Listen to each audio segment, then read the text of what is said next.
अब हम बात करते हैं आगे धनात्मक संख्याओं की। धनात्मक संख्याओं से पहले हम प्राकृत संख्याओं के बारे में जानेंगे कि हमारी प्राकृत संख्या कैसे बनी और प्राकृत संख्याओं के बाद पूर्ण संख्या कैसे बनी। तो सबसे पहले हम बात करते हैं धनात्मक संख्याओं में।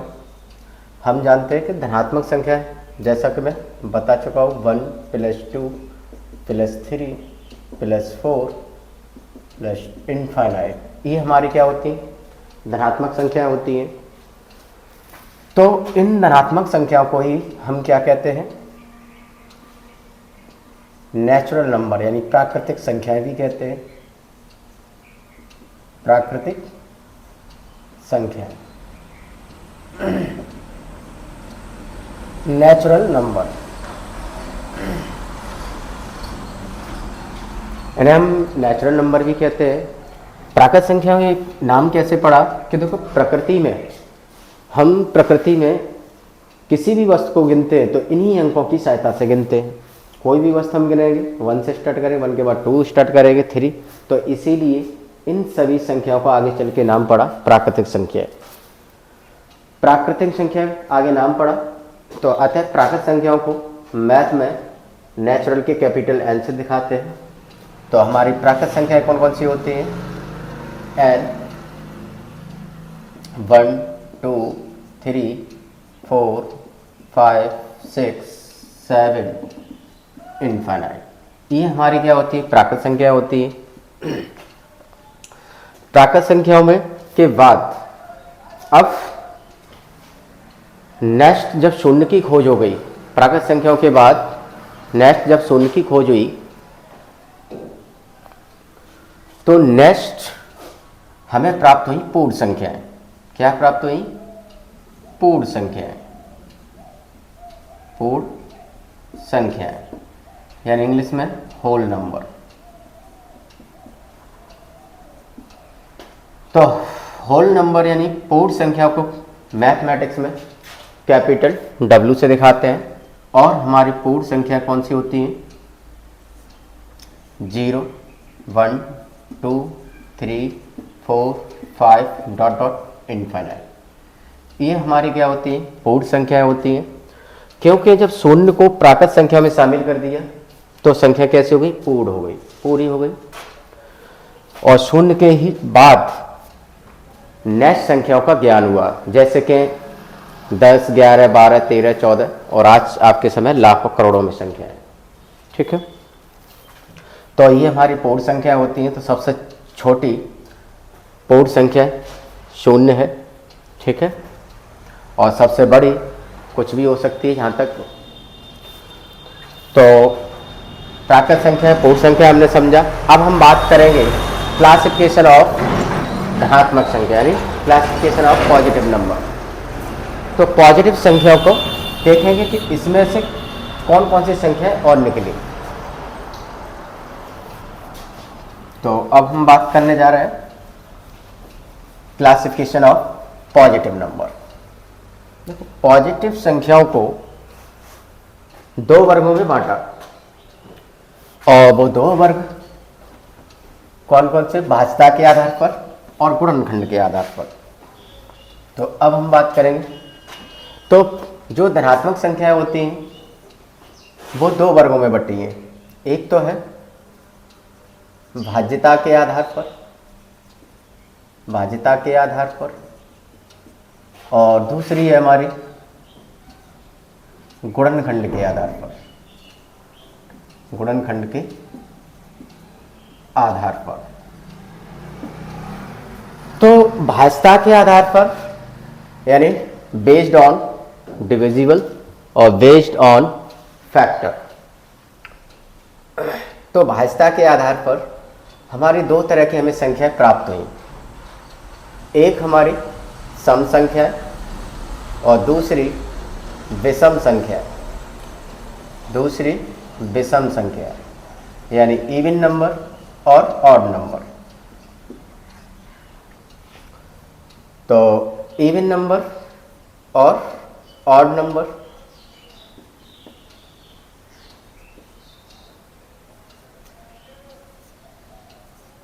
Odd number. अब बात करते हैं इन नंबरों को का नाम जो सम और विषम किस वजह से रखा गया, इन्हें सम संख्या ही क्यों बोलते हैं। तो हमारी सम संख्या कौन सी होती हैं, 2, 4, 6, 8, 10, 12 इनफाइनाइट, ये हमारी क्या है, सम संख्या है।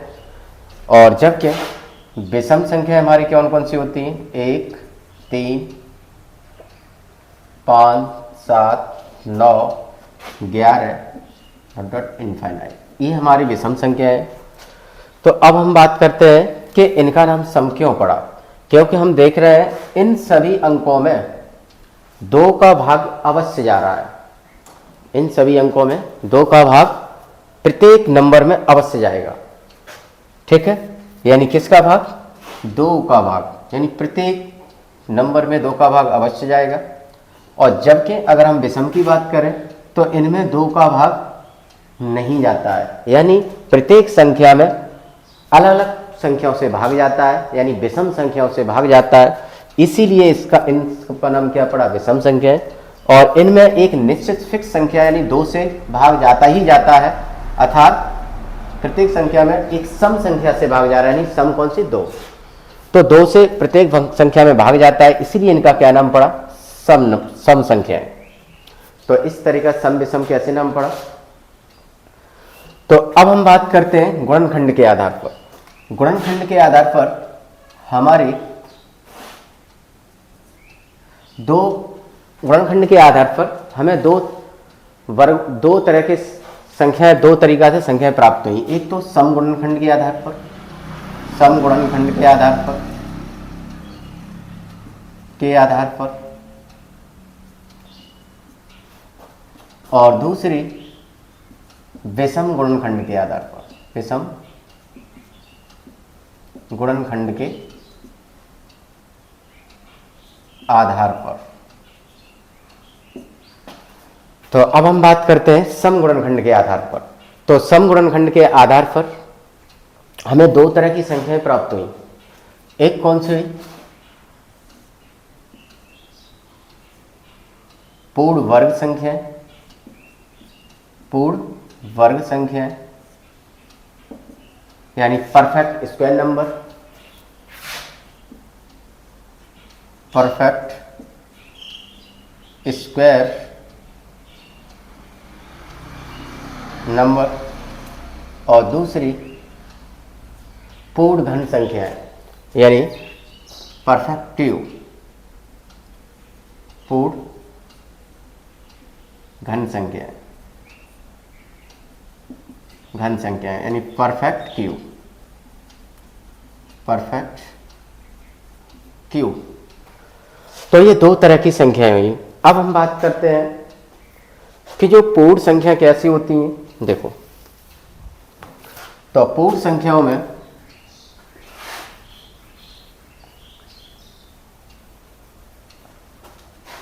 पूर्ण संख्या कैसी होती हैं, देखो, वे सभी संख्याएं जिनको स्वयं संख्या से, वे सभी संख्याएं जिनको स्वयं संख्या से 2 बार गुणा करने पर, जैसे 1 का गुणा 1 में करेंगे तो हमें कितना प्राप्त होगा, 1, अर्थात ये हमारी कैसी संख्या हुई, पूर्ण संख्या, ठीक है। किस 1 का 1 में ही गुणा किया गया है तो हमें क्या प्राप्त होती है, पूर्ण वर्ग संख्या प्राप्त होती है। दूसरा 2 का गुणा 2 में ही करेंगे तो हमें कितना प्राप्त होगा, 4। तो 4 कैसी है, पूर्ण है। क्यों है, क्योंकि 4 वो संख्या है जिससे 2 का गुणा और 2 के साथ ही किया गया है, इसलिए जो हमें संख्या प्राप्त होती है पूर्ण वर्ग संख्या होती है। नेक्स्ट 3 का गुणा 3 से करो, कितना मिला, 9। तो ये हमारी संख्या क्या है, पूर्ण वर्ग संख्या है। तो पूर्ण वर्ग संख्या समझ में आ गई, मतलब वे सभी संख्या जिनका स्वयं से गुणा करें तो हमें वो संख्या क्या प्राप्त होती है, पूर्ण वर्ग संख्या है। और स्वयं से गुणा करने का हमेशा ध्यान रखना, पूर्ण वर्ग के लिए केवल 2 ही बार गुणा करते हैं, 1, 2, ठीक है। और एक 6 नंबर से करो, किसी से भी, जैसे 8 × 8 69, यानी 64 हमारी क्या संख्या है, पूर्ण वर्ग संख्या है। अब हम बात करते हैं पूर्ण घन संख्या। पूर्ण घन संख्या क्या होती है, वे सभी संख्याएं जिसको स्वयं ही गुणन, यानी स्वयं संख्या से और 3 बार गुणा किया जाए, जैसे 1 इंटू 1 इंटू 1, देखो 3 बार गुणा किया गया, तो हमें इनका जब गुणा करेंगे 1 का 1 तो हमेशा 1 ही मिलता है, ठीक है। और 2 का गुणा हमें कितने बार कर दें, 3 बार, तो कितना मिलेगा, 2 दूनी 4, 4 दूनी 8, तो 8 हमारी क्या है, पूर्ण धन संख्या है। इसी प्रकार 3 का गुणा 3 बार करो, 3 तरक 9, 9 3 27, 27 हमारी क्या है, पूर्ण धन संख्या है। तो ये बात समझ में आ गई कि पूर्ण घन संख्या, पूर्ण वर्ग संख्या क्या होती है, ठीक है। तो अब हम बात करते हैं, अगर इन्हीं से अगर हमें ये पूछा जाए कि जब बताओ √1, अंडर मतलब इसका यानी वर्गमूल क्या होगा, यानी 1 का वर्गमूल क्या होगा, तो बस तुम्हें ये जानना है कि 1 हमें कैसी कौन सी संख्या जिसको हमें प्राप्त किया है, तो 1 का वर्गमूल हमेशा 1 होता है। 4 का वर्गमूल पूछा जाए तो 4 का जो वर्गमूल है, तो 4 ये पता करना है कि 4 ऐसी कौन सी संख्या है जिस पे हम घात 2 लगा दें और हमें 4 मिल जाए, तो अर्थात कौन सी है, 2, कि 2 को 2 बार लिखेंगे, अर्थात इसको हम किस रूप में लिख सकते हैं, 2 पे घात 2, ठीक है। अर्थात 2 पे घात 2 का मतलब क्या होता है, 2 इंटू 2 अर्थात 2 पे घात 2 अर्थात 4, ठीक है। इसी प्रकार इसका घनमूल, जैसे 8 किसका क्यू है, तो हम देखते हैं 8 किसका क्यू है, 2 का। पूछा 27 का घनमूल क्या होगा, 3, क्योंकि ये 3 से प्राप्त हुई है, ठीक है। तो अब हम बात करते हैं विषम गुणनखंड के आधार पर। तो विषम गुणनखंड के आधार पर हमारी कितनी संख्या है, किस तरह की संख्या प्राप्त हुई, 2 तरह की। तो वो 2 तरह की कौन सी हैं, सम और भाज्य और अभाज्य। विषम गुणनखंड के आधार पर 2 तरह की संख्याएं प्राप्त हुई, भाज्य संख्या और अभाज्य संख्या। अभाज्य संख्या को प्राइम नंबर और प्राइम नंबर, इन्हें कभी कंपोजिट नंबर भी बोलते हैं, ठीक है। तो प्राइम नंबर और को प्राइम नंबर, ठीक है। तो भाज्य संख्या क्या होती है और अभाज्य क्या होती है, अब हम इसे समझेंगे। भाज्य संख्या क्या होती है, सबसे पहले हम बात करते हैं अभाज्य संख्या, किसकी, अभाज्य संख्या। Prime number, prime numbers. देखो अभाज्य संख्या क्या होती है, वे सभी संख्याएं जिनके सिर्फ और सिर्फ 2 ही गुणनखंड हो, क्या कहलाती हैं, अभाज्य संख्या कहलाती है। या फिर हम इसे ऐसे भी कह सकते हैं कि वे सभी संख्याएं जो खुद से ही भाग जाए, खुद से ही भाग जाए, वे सभी संख्या क्या होती है, अभाज्य संख्या होती है, ठीक है। तो सबसे तो यहाँ क्या लिखना है कि वे सभी संख्याएं, वे सभी संख्याएं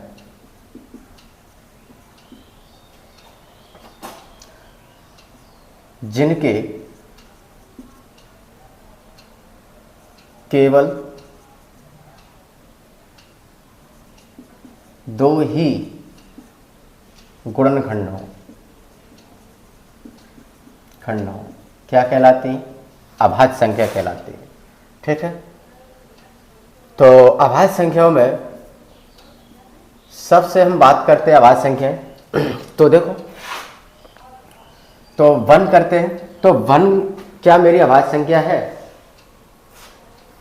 देखो हमने क्या बोला है कि केवल 2 ही गुणनखंड हो, तो 1 को हम अगर हम बात करते हैं 1 के गुणनखंड करेंगे तो 1 into 1 into 1 into 1 into 1 into 1 into 1 into dot infinite. अर्थात ये एक ऐसा नंबर है 1, इसके 2 से अधिक बार गुणनखंड हो रहा है, वो भी इनफाइनाइट। तो अतः इसे हम कह सकते हैं एक क्या है, न तो भाज्य और न ही अभाज्य।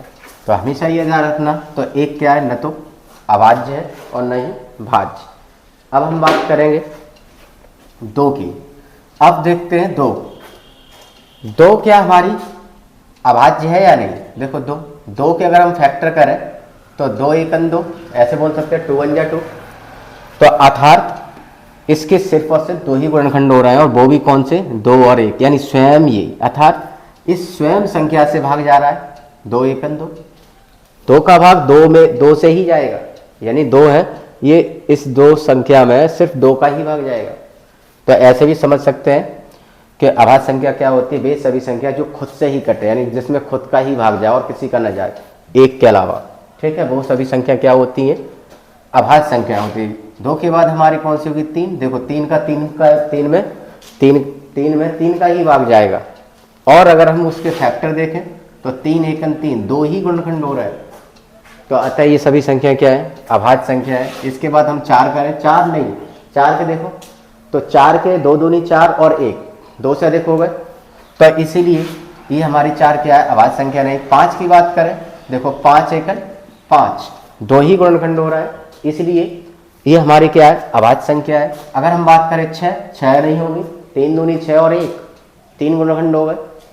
तो अतः 6 के बाद हम बात करें 7 के देखो 7 एकन 7, 2 ही गुणनखंड हो रहा है, और ये 7 है, केवल 7 से ही भाग जा रहा है। तो ऐसे समझे, तो ये हमारी क्या होती है, अभाज्य संख्या होती है। ठीक है, तो इसमें क्या क्वेश्चन पूछता है एग्जामिनर कि सबसे छोटी अभाज्य संख्या, तो ये हमेशा ध्यान रखना। तो सबसे छोटी अभाज्य कौन सी संख्या है, 2। सबसे बड़ी पूछ नहीं सकता, कुछ भी हो सकती है। तो सबसे छोटी अभाज्य संख्या क्या होती है, 2 होती है, सबसे छोटी अभाज्य संख्या, अभाज्य संख्या। ठीक है, स्मॉलेस्ट प्राइम नंबर। ठीक है, और ध्यान देना ना, ये सबसे छोटी अभाज्य संख्या है, लेकिन ये कैसी है, सम है। तो क्वेश्चन ऐसे भी पूछे कि सबसे छोटी सम अभाज्य संख्या, तो 2, बाकी देख लो, बाकी तुम्हें कहीं भी सम नहीं मिलेगी अभाज्य संख्याओं में। ठीक है, तो हमेशा ये ध्यान रखना है। तो अभाज्य संख्या समझ में आ गई। अब हम बात करते हैं भाज्य। तो इसका मतलब क्या है, इन सब को छोड़ दो, बाकी जितनी भी रह गई हैं प्राकृत संख्याओं में, वो सब कैसी हैं, भाज्य हैं। तो अब भाज्य को भी समझते हैं। तो अब हम बात करते हैं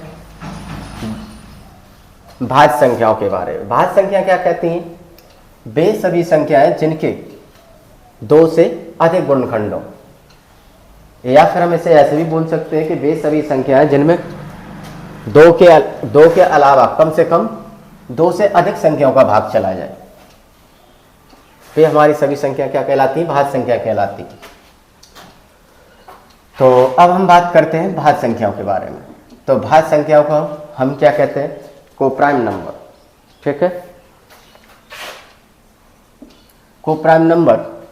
तो भाज्य संख्या क्या होती है कि वे सभी संख्याएं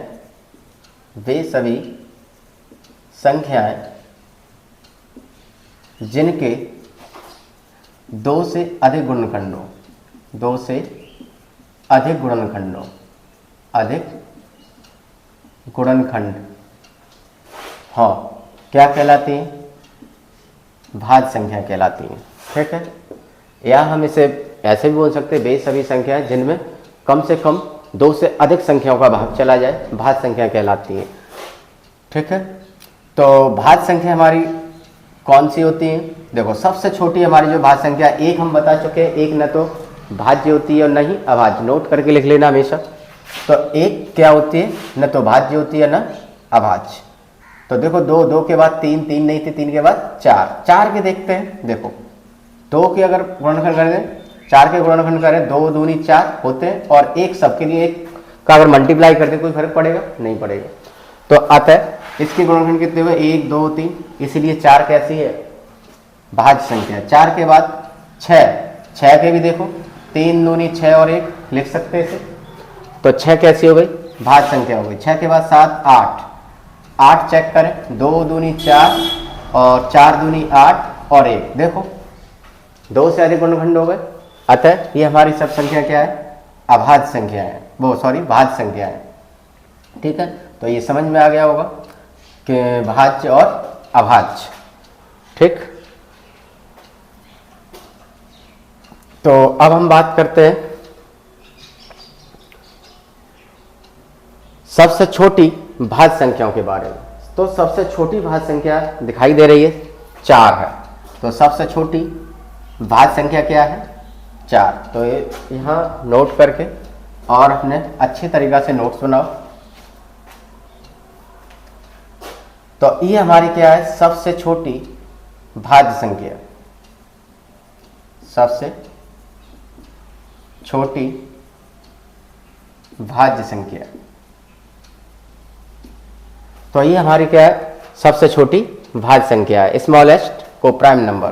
ठीक है, तो सबसे पहले हम बात करेंगे अंक। अंक तो जो मूल अंक थे उन्हीं को अंक बोलते हैं। जैसे 4, 5, 6, 7 ये हमारे अभी क्या है अंक है। ठीक है, क्या है ये अंक है। अंक से क्या बनी धीरे धीरे अंकों से, यानी जो 10 अंक में बताए थे तो उनसे धीरे धीरे क्या है 2 अंकों की संख्या बनी, फिर 3 अंकों की संख्या बनी, 4 अंकों की संख्या बनी, 5 अंकों की संख्या बनी, इस तरीका से। अब हम देखो ये कितने अंक है 4, इन्हें संख्यांक भी बोलते हैं। संख्यांक कैसे बोलेंगे, जैसे हमने इनसे कोई संख्या बनानी है 4, 5, 6, 7। अब देखो ये हमारी क्या कहलाई, इस पूरे कॉम्बिनेशन को समायोजन को क्या बोला गया है संख्या बोला गया। क्या बोला गया संख्या, यानी नंबर्स बोला गया। क्या बोला गया नंबर्स। अब देखो और इन्हें क्या है ये हमारे अंक है यानी डिजिट। ठीक है, क्या है ये डिजिट्स है। ठीक है, तो अब हम बात करते हैं संख्या क्यों बोला गया, इसका कारण क्या था। देखो क्योंकि देखो संख्या क्या होता है कि जब अंकों को किसी विशेष स्थान पर रखने से जो समायोजन प्राप्त होता है उसे संख्या कहते हैं। ठीक है, तो ये नंबर है और इस नंबर में ये हमारे अंक हैं और ये विशेष स्थान पर रखे हैं। जैसे अगर हम ये बात करें तो जैसे हम पढ़ते हैं इकाई, दहाई, सैकड़ा, हजार। ठीक है, इस तरीका से। तो अतः 7 है कौन से स्थान पर रखा है इकाई स्थान पर, 6 है दहाई स्थान पर रखा है और 5 है सैकड़ा पर और 4 हजार के स्थान पर। ठीक है, तो इसीलिए इस संख्या के संख्यांक अगर पूछा जाए में इस संख्या में संख्यांकों की संख्या कितनी है, तो संख्यांकों की संख्या कितनी है 1, 2, 3, 4। कितनी है 4 संख्यांकों की संख्या। मतलब इन सभी अंकों को क्या बोलते हैं संख्यांक कहते हैं। क्या कहते हैं संख्यांक। सभी अंकों को, सभी अंकों को क्या कहते हैं संख्यांक कहते हैं। तो ये बात समझ में आ गई होगी कि संख्या और अंक में क्या अंतर होता है। अब कुछ छोटी छोटी बातें ध्यान रखना, जैसे ये 4 है, क्या है 4 है। अगर हम 4 के आगे जितने भी जीरो लगा लें कोई फर्क नहीं पड़ता है, 4 ही रहते हैं, अर्थात ये 4 के ही बराबर है, यानी ये नंबर है वो 4 के ही बराबर, कोई फर्क नहीं पड़ता है। अगर हम 4 के पीछे 0 लगा देंगे तो इस पे फर्क पड़ जाएगा। ठीक है, तो ये क्या हो जाएगा इज नॉट इक्वल 4, यानी ये दोनों बराबर नहीं है। क्योंकि अब ये देखो क्या बन गई संख्या बन गई। क्या बन गई संख्या बन गई। अब ये बताओ ये कौन सा स्थान पे इकाई और ये कौन से स्थान पे दहाई और ये कौन से सैकड़ा, ये कौन से हजार। तो ये बात समझ में आ गई। तो कभी भी ध्यान रखना किसी भी संख्या के पीछे अगर हम 0 लगा दें तो उस पर फर्क पड़ जाएगा, संख्या की वैल्यू चेंज हो जाएगी। और आगे अगर इच्छा अनुसार जब जरूरत पड़ती है तो हम आगे 0 लगा सकते हैं। हाँ, अगर पीछे अगर तुम्हें शून्य की जरूरत पड़ती है तो कैसे लगाओगे शून्य। ठीक है, जो कि संख्या के मान में कोई फर्क भी नहीं पड़े और मेरा काम भी चल जाए। देखो अगर हमें संख्या के पीछे शून्य लगाना है कैसे लगाएंगे। जैसे मेरे पास कोई संख्या है, मानो कोई अंक है यानी डिजिट है 5, क्या है 5, और हमें ज़रूरत है कि हमारे इस संख्या के बाद इतने 0 हो तो मेरा काम चल जाएगा। तो हमने क्या करेंगे पॉइंट लगाओ, पॉइंट के बाद जितनी भी इच्छा हो 0 लगा दो, कोई फर्क नहीं पड़ता है। ठीक है, तो किसी भी संख्या के पीछे अगर हमें 0 लगाना ही है तो उस संख्या के यानी उस अंक के बाद पॉइंट लगाओ यानी दशमलव लगाओ और फिर तुम्हारी जितनी इच्छा हो तो उतने 0 बढ़ा लो। ठीक है, अब इसका यूज कैसे करते हैं मैथमेटिक्स में, देखो कहाँ जरूरत पड़ती है इन दोनों की। देखो जैसे मानो कि हमें जोड़ना है 1 2 3 प्लस 1.25 प्लस 0.3। अब देखो क्या करें, इन्हें हमें जोड़ना है। कैसे जोड़ोगे, देखो दशमलव के बाद यहाँ अंक देखना है तुम्हें, सब जितने भी नंबर्स दे रखे हैं, संख्या दे रखी कि दशमलव के बाद कौन सी ऐसी संख्या है जिसमें दशमलव के बाद ज्यादा अंक है। तो हम देख रहे हैं जहाँ में तीनों संख्या में दशमलव के बाद इसके पास ज्यादा अंक है। कितने, 1 2 3, इसके पास दशमलव के बाद 2 अंक है। तो अब हम क्या करेंगे कि हमें तीनों को अगर जोड़ना है तो दशमलव के बाद अंक सेम करना है, बराबर बराबर कर लो। तो देखो यहाँ पॉइंट ये लगा है, तो हमने तुम्हें क्या बताया, पॉइंट के बाद जितने भी जीरो लगाना चाहो अपनी सुविधा के लिए तो उतने लगा। अब हमें पता है कि यहाँ इसके बराबर करना है, तो इसमें कितना जीरो जोड़ दो, 1 हो गया। अब इसमें कितना जोड़ना पड़ेगा, 2 जीरो। देखो दशमलव के बाद इसके पास भी 3 अंक है, दशमलव के बाद इसके भी पास 3 अंक है, दशमलव के बाद इसके पास भी 3 अंक है। अब इन्हें आसानी से हम जोड़ सकते हैं। देखो कैसे, 0.123 1.250 0.300। अब आराम से जैसे हम जोड़ते हैं संख्या वैसे जोड़ दो। कितने हो गए, 3 7 6। अब दशमलव के नीचे दशमलव, कितना हो गया, 1। अगर यहाँ कुछ नहीं है तो दशमलव के आगे तुम जितने भी जीरो लगा सकते हो, ठीक है। तो ये हमेशा ध्यान रखना, दशमलव के आगे जितने भी जीरो जरूरत पड़े लगा सकते हो, और दशमलव के पीछे जितने भी जीरो लगा सकते हो। वो डिपेंड करता है, जैसे ये पॉइंट है दशमलव है, तो इसके पीछे तुम्हारी इच्छा अनुसार जितने भी जीरो लगाना चाहो लगा सकते हो। इसके आगे जरूरत पड़े जितने भी जीरो लगा सकते हो। समझ में आ गया। इसका यूज कहाँ, इस तरीका से करते हैं, ठीक है। तो ये बात समझ में आ गई हो। इसीलिए ये सारी चीजें छोटी छोटी मैथ की, अगर तुम्हें स्ट्रांग होना है मैथ में तो ये छोटी छोटी चीजें पे ध्यान देना होगा, सीखना पड़ेगा। तो अब हम बात करते हैं इसका नेक्स्ट।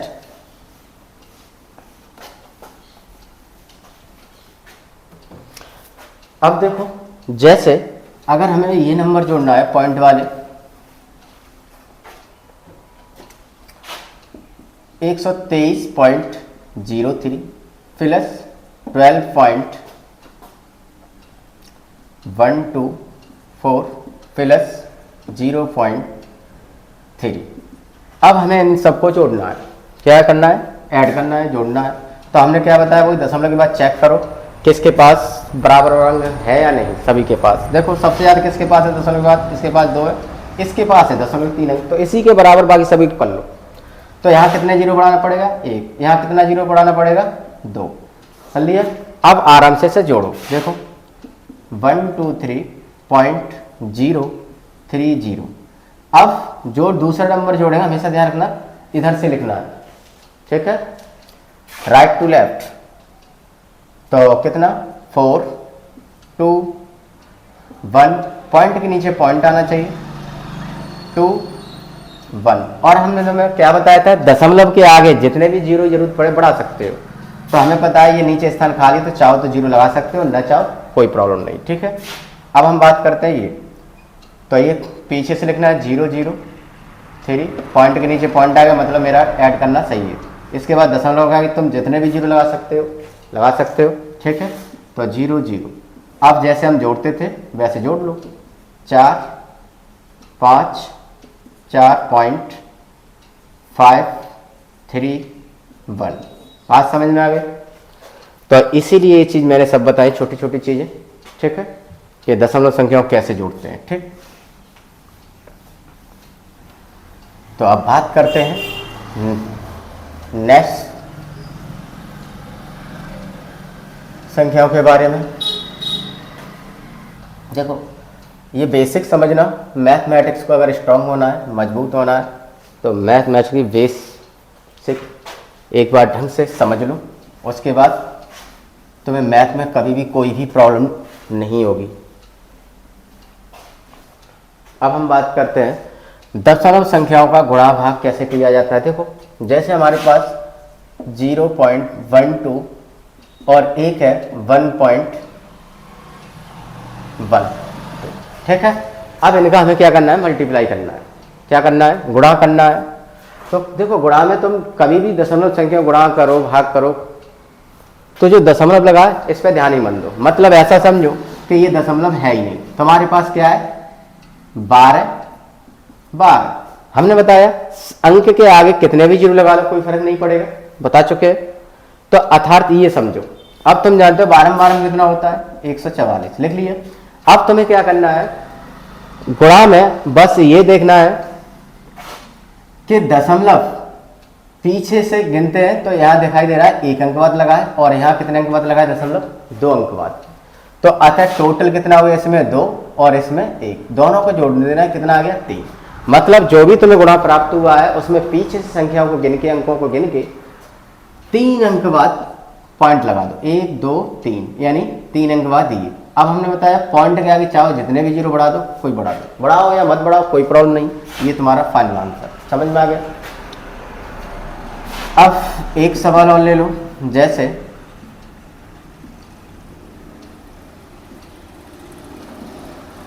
जैसे 0.21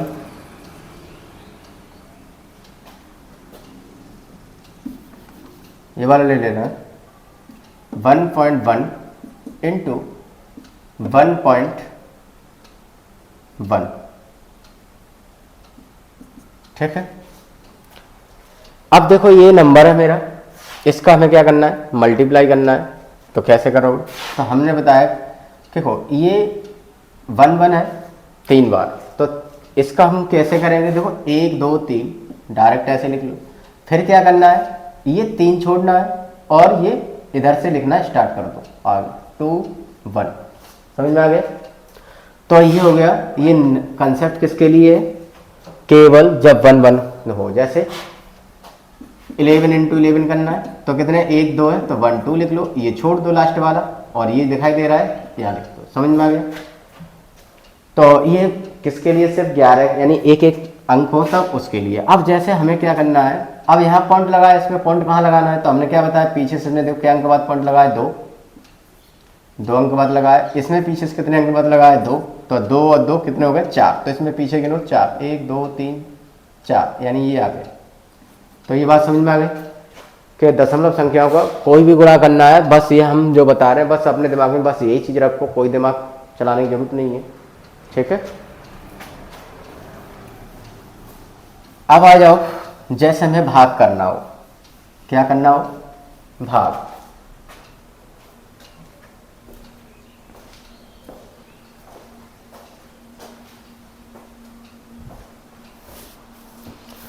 हमें क्या करना हो, भाग करना हो, तो भाग कैसे करेंगे, दशमलव संख्याओं का भाग। देखो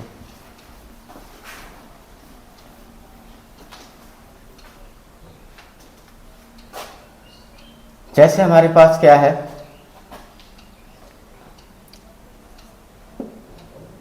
3.4, ठीक है, और हमें डिवाइड करना है 0.02 से, ठीक है।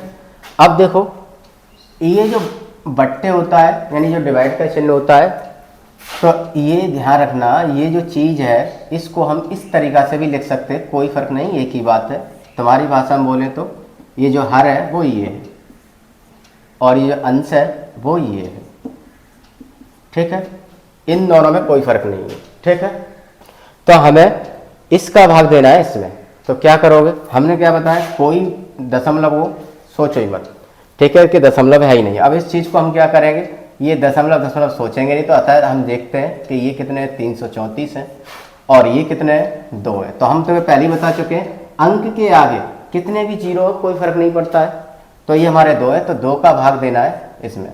तो देखो ये हमारे 2 का भाग इसमें देंगे, तो देखो 2 1, पहले देखो हमेशा ध्यान रखना, कभी भी भाग देते हैं तो कितने भी अंकों की संख्या क्यों ना हो, बाकी सब अंक मूत लो और ये चेक करो क्या एक अंक में इसका भाग जा रहा है। तो हमें पता है कि छोटी चीज़ में बड़ी चीज़ चली जाती है आराम से, तो इसीलिए तो हमेशा ध्यान रखना, हमने देखा कि बाकी ये अंक मूंद लें तो ये 3 में भाग जाएगा क्योंकि ये छोटा है और ये बड़ा है। तो हमेशा पहले कितने भी अंकों की संख्या क्यों ना हो, हमेशा पहले अंक में भाग देंगे। तो 2 का भाग दिया 3 में और ऐसा देंगे 3 से ज़्यादा ना हो, तो 2 एकल 2, कितने बचे 1, ठीक है। अब आ गया नेक्स्ट शेषफल कितना बचा 1। अब 2 का भाग 1 में चला जाएगा, नहीं जाएगा, तो अतः हम नेक्स्ट उतारा लेंगे 3 का। अब कितने बार जाएगा 2 छिंग 12 और 2 7 14 ज़्यादा होगा, 2 छिंग 12 और घटा देंगे, कितने बचे 1। अब देखेंगे चेक इसमें भाग जा रहा है, नहीं जाएगा, उतारा लेंगे मेरे पास है हाँ। अब फिर भाग देंगे, कितने बार जाएगा 2 7 14, कितने बार गया 2 7 14, घटा देंगे क्या बचा कुछ भी नहीं। तो अतः मेरा भाग देखा कि इतने बार गया, अतः इसे काटा। अब देखो इसे डायरेक्ट तुम्हें भाग कंपटीशन में कैसे करना है, डायरेक्ट ये चीज़ तुम्हें जरूरत ही नहीं पड़ेगी और ये इस तरीक़ा से काटोगे तो अपना समय बर्बाद करोगे, ठीक है। तो ये अभी से सीख लो। 2 एक अंक में भाग दिए, 1 बचा शेषफल, कितने हो गए 13, 2 छिंग 12, कितने बचे 1 हो गए 14, 2 7 14, ठीक है। अब बात करते हैं यहाँ दशमलव कितने अंक बाद लगा है 2 अंक बाद, यहाँ दशमलव कितने अंक बाद लगा है 2 अंक बाद। तो भाग में क्या होता है घटा देते, गुणा में हमने बताया जोड़ देते। तो 2 में से 2 गया, कितना बचा कुछ भी नहीं, क्या बचा 16। अतः इसमें कोई दशमलव नहीं आएगा, आंसर हमारा फाइनल यही हो गया 167। समझ में आ गया। तो कभी भी भाग देना यही दिमाग में रखना है, ज़्यादा कुछ नहीं।